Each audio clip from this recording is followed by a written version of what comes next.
Previously on Mega Man Legends.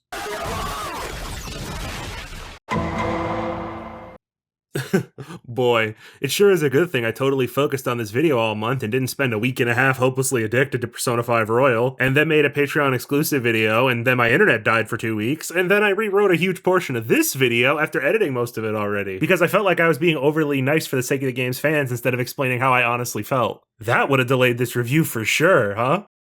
So we still got a giant pineapple rock candy we need to do something with. This bit actually took me like 15 minutes to figure out. All data will tell you is to find someone who can use the yellow refractor. I talked to everyone on the damn island, but nobody's missing power or anything of the sort. The only situation even close to that is over at Wiley's, who says all of his boats are shot. But no matter how many times I talk to him or look around his room, there's nothing to interact with. If you try to go through either door, he just says, "Oh, I don't have any boats, no reason to go out there."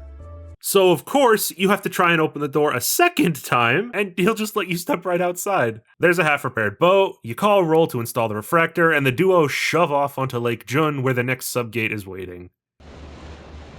Picking something up on the sonar.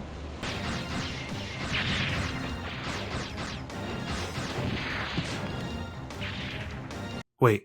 How is this possible? How is it possible? How did a third-person shooter released in the 90s still manage to have a goddamn on-rail turret section? It's precisely as engaging as it looks.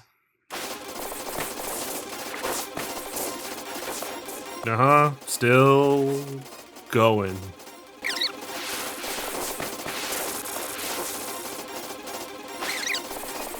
Seriously, dude, go order some Chipotle or something. This is gonna be a while.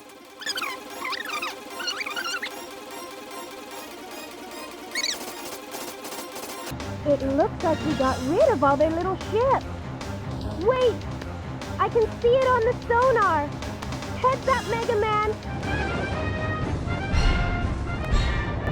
All right, men! Concentrate your fire on the blue boy. Blow him and his little toy boat out of the water. What?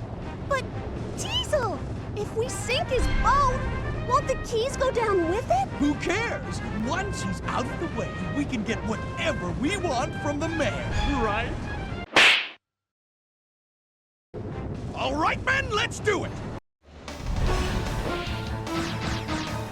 The Buster won't even scratch this thing. Neither does my super rocket cannon arm I had with me at the time. In an appreciated moment of foresight, the game does offer you the chance to leave this section if you can't harm the Bond's robot, saving you from having to replay the entire 5-minute turret minigame. This is the kind of forward-thinking game design I wish Battle Network had more of. As much as I love them, those games have a terrible habit of randomly locking you in unwinnable battles, with game over being your only way out. Don't get too excited though, there's nothing clever going on here. I retread all of Catalogs looking for whatever new firepower or approach I would need to defeat the Bulkangarat, but as fate has it, there is no special weapon or upgrades you need to damage the boss. You just survive long enough, and eventually the two ships will sail down a small river ending in a waterfall where arbitrarily the ship will begin to take damage. They are 100% invincible until you get to this point, and then it's just more...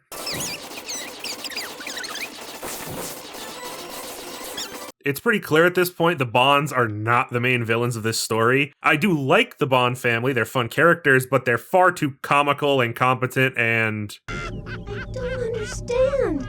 Even though he got the better of us again, I don't feel the least bit angry. Why is that? Thirsty to be an actual threat. So I expect the real big bad will make themselves known soon.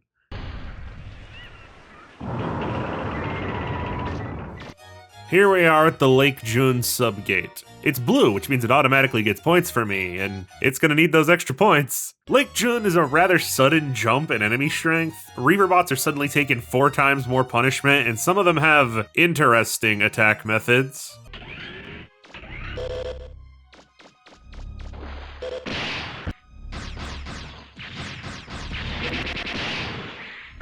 The rule of 3s would dictate I have a third example of being blindsided, but there's only the 2, so the joke really doesn't hold up.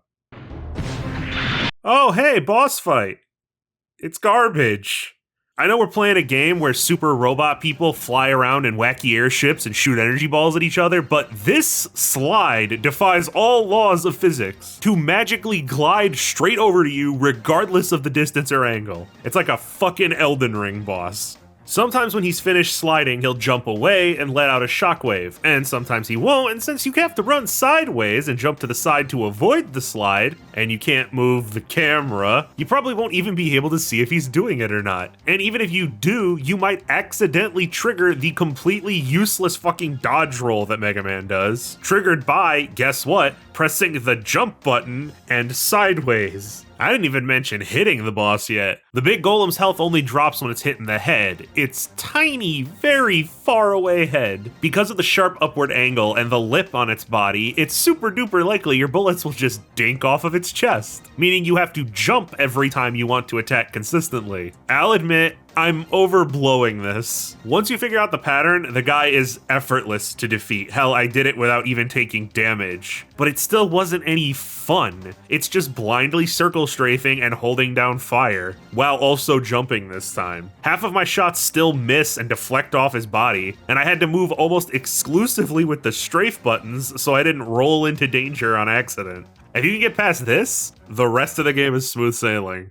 Nitpicking aside, we are done here. All the Legends fans left an angry comment and clicked off by now anyway. Considering the last dungeon gave us the jump boots for our trouble, I was expecting something equally valuable from this place, and Legends did not disappoint, dropping 2 major upgrades for Walnut. The joint plug, a modification that allows for 3 Buster augmentation parts instead of 2, alongside the jet skates, special thrusters in Mega Man's boots that can be used to greatly increase his movement speed. It's actually implemented in a pretty novel way. Rather than simply walking faster, the jet skates turn Mega Man into, well, a car is the only way I could describe it. You hold down the accelerate button and steer left and right, drifting with the strafe buttons. It sounds awful, I know, but it's a really satisfying technique to get a hold of. I'm all for the dopamine hit of a good drift.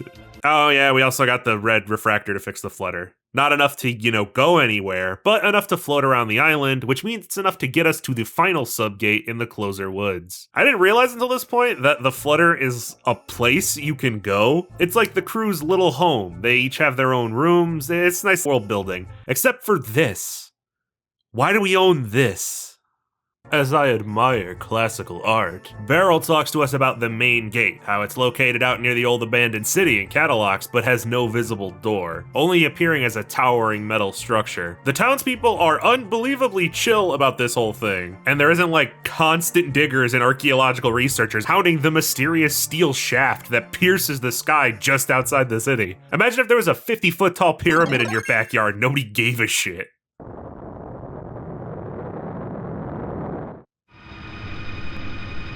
Final subgate already. Told you this game was short. At the bottom of the entrance lift, Mega finds a control room with some kind of message displayed on the main console.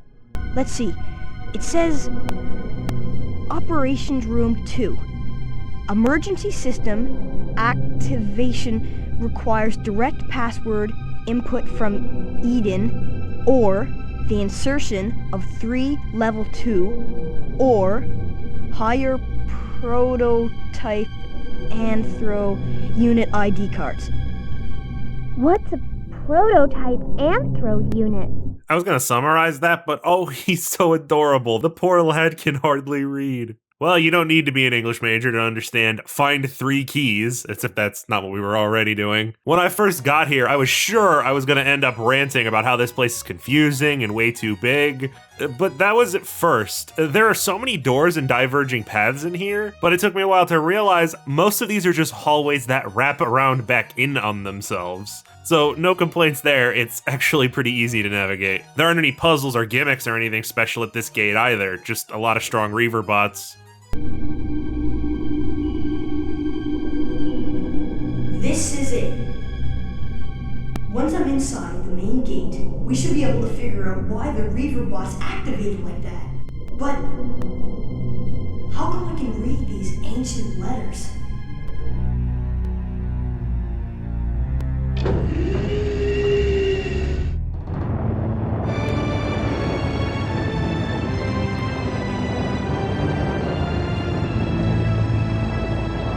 The door door's opening. I get it. Let's go. Boss? Boss? No boss. I don't trust it.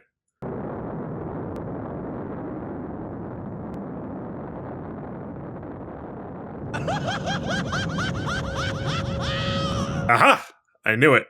This one is a hell of an endurance test. A 3-phase fight against the Bond family's air forces with no breaks in between. First there's a squad of smaller minion ships, then an assault on their main airships of vital areas, and lastly a battle against Tron's special jet, the Focke-Wulf. No, I'm not making any of these names up, this game's just really German for some reason. I'm pretty sure this is the only mission in the game where you have to switch out buster parts to win. It might be technically possible to finish the encounter without range boosting parts, but I don't even want to think about what this fight would be like with default range. I could unironically spit farther than the Mega Buster fires without any upgrades. Adding to the insult pile, Capcom thinks they're hilarious, so the parts collected from the closer subgate can be used to forge a buster part that bestows max range, and a special weapon that fires homing missiles. But in my defense, I was just trying to go back to town where I intended to upgrade my weapons and visit the store all at once. How was I to know I needed to talk to Roll immediately to get the weapons designed for this boss fight? Topping it all off, if I had died here,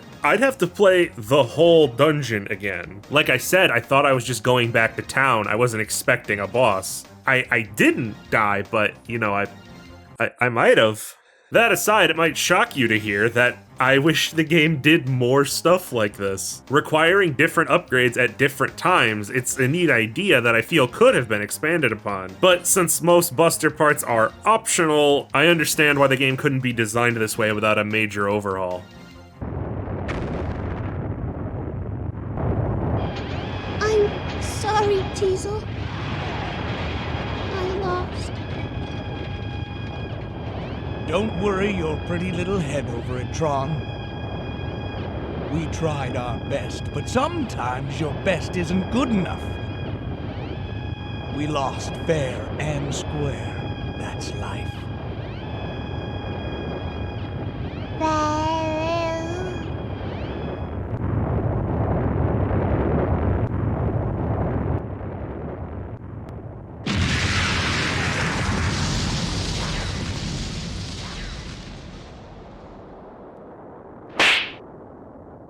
The main gate has arisen, and its doors are wide open for the treasure hunting. Thank God nobody goes in before we get there, apparently. Mega Man goes through the old city, and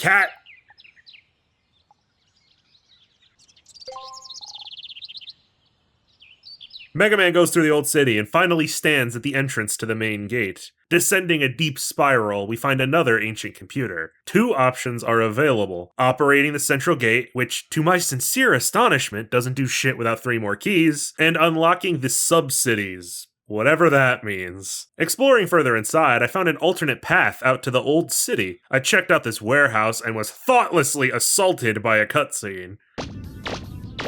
Wow, that's pretty big. I wonder what it is. Wait! That mark!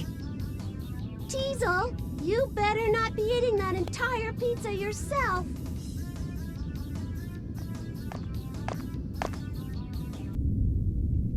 Do you know what happened to us thanks to you? I thought I was going to die! Huh? You're alive! That's wonderful! What?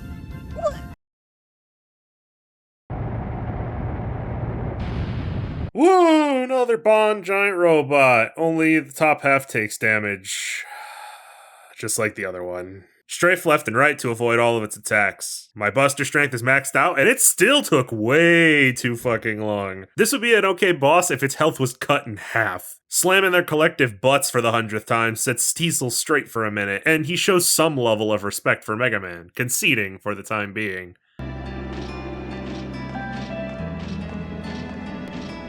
Then, does this mean I'll never see him again? Tron. Once he finds the treasure, we'll wait for our chance and take it from him. What? You didn't think I was going to just walk away, did you?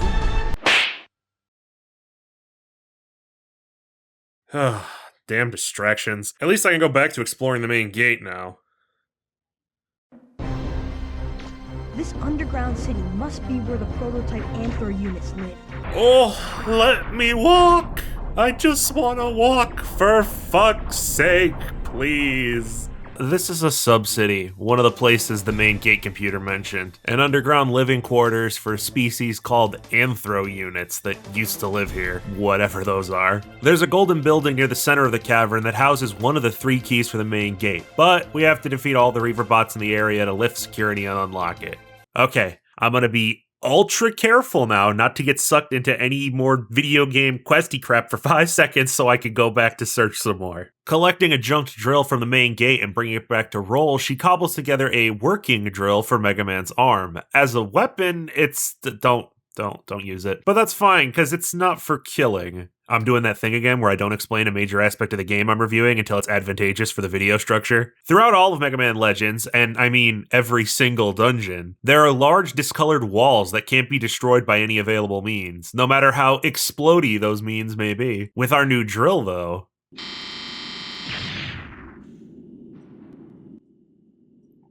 Yeah, rockets don't do shit, but a tap with a fucking screwdriver obliterates the whole thing. The destruction of these walls brings to light the impressive lengths the creators of the game went through to connect their world, as all of the ruins on Cadillac's Island lead into each other, creating one gigantic cohesive dungeon. You can travel from the lake all the way to the main gate without even leaving the underground, and you'd find quite a few high-level crafting materials in the spaces between. With way more money and upgrades in tow, we go and clear the other 2 sub-cities before returning to the main gate.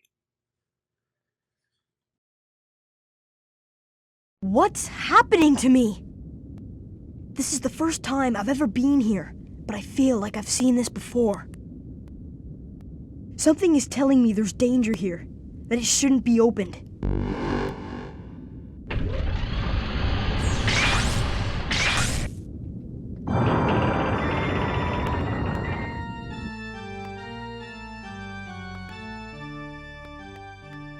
It's a man? A person?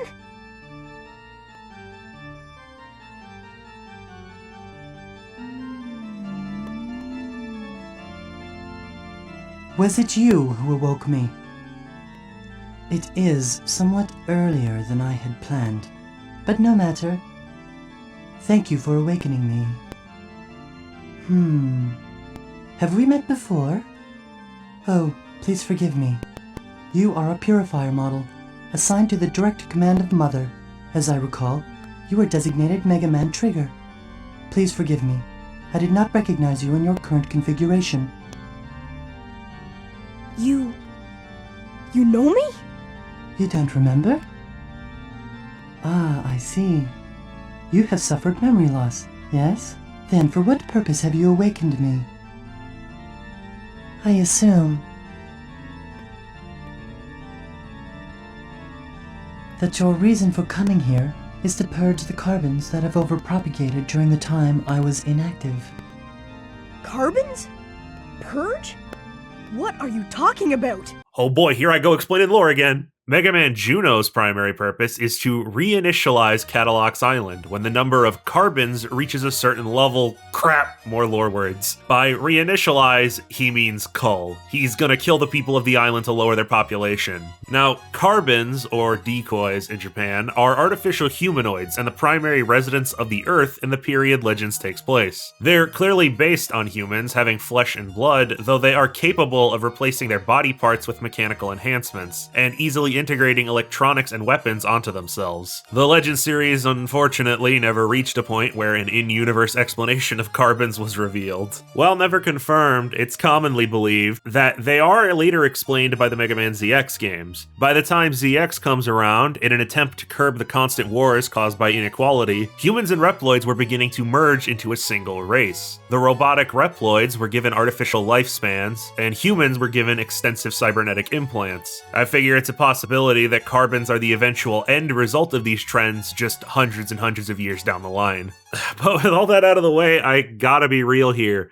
The out-of-nowhere presence of this lore dump is ridiculous, even by my standards. The game is front-loaded and back-loaded with plot and exposition, with the entire middle section having almost no story at all other than messing around with the bonds. There's fun character interactions, but no new information or world-building or backstory stuff. It makes the finale come off slightly rushed as they try to introduce the real villain, reveal Mega Man's past, and set up the world-ending threat all in about 5 minutes before the game ends. Even Juno is finished with all this lore, and leaves to begin the reinitialization, leaving Volna trapped with no way to escape.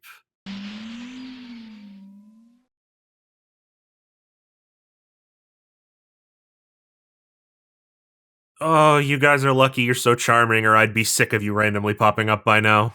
I briefly remember what this game was actually about for a minute, when up ahead, Mega Man finds the treasure of Cadillac's Island, an enormous rainbow refractor, and well, we can't do anything with it.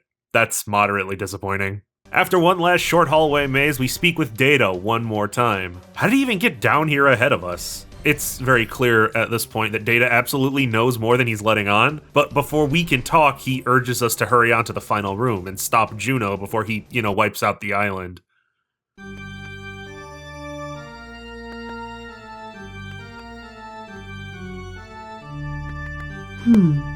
It appears I miscalculated the odds of your ability to escape that trap. You are, however, too late. Eden was activated as soon as I entered this room. It cannot be deactivated as long as I, the master key of this island, remain here in this control room. Now that Eden has been activated, any further interference from you will remain on file, thus tarnishing my operating record. Fortunately, you are suffering from memory loss and fragmentation.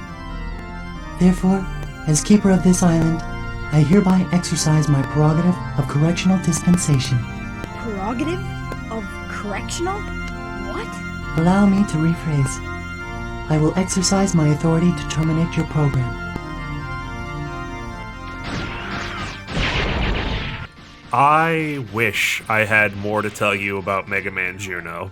I really, really do. But it's nothing. You circle strafe and hold down fire while he teleports around the arena. He adopts a second, more powerful form when you deplete his first health bar, and, well...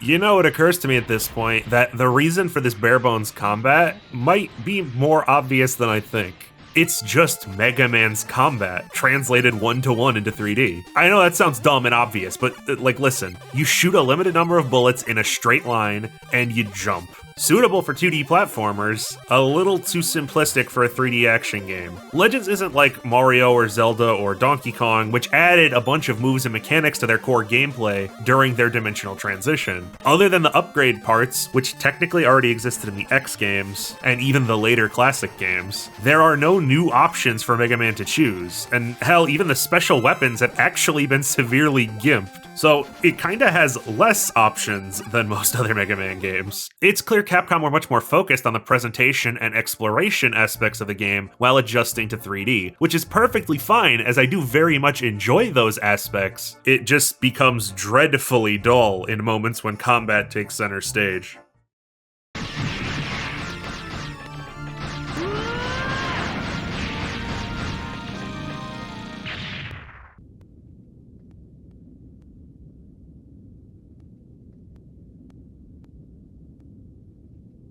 It appears I was in error assuming that a bureaucratic model such as myself would be able to best you in hand-to-hand combat. However, I was successful in keeping you occupied long enough for Eden to achieve optimal altitude before you could interfere.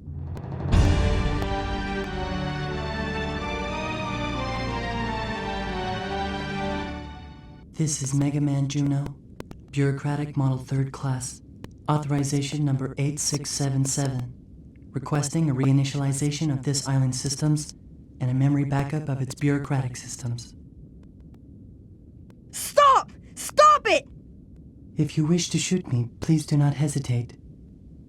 My program has already been backed up in Eden's central core. I eagerly Oh, wait. My next activation.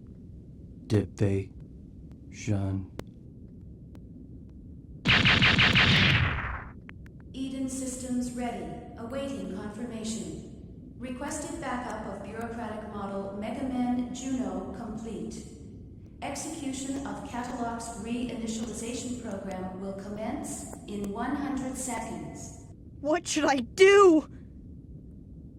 Interrupt command. Priority command rerouted to Purifier First Class Mega Man Trigger. Under suspicion of malfunction, bureaucratic model Third Class Juno has been deactivated by Mega Man Trigger as per Ordinance 103. Mega Man Trigger hereby requests the indefinite postponement of the previous reinitialization order and the deletion of bureaucratic model Juno's backup data. Trigger hereby assumes all bureaucratic authority for the district and will petition Mother for guidance at a future date. Command reroute acknowledged. Priority given to Purifier First Class's command. Eden resuming standby mode and returning to pre-designated coordinates.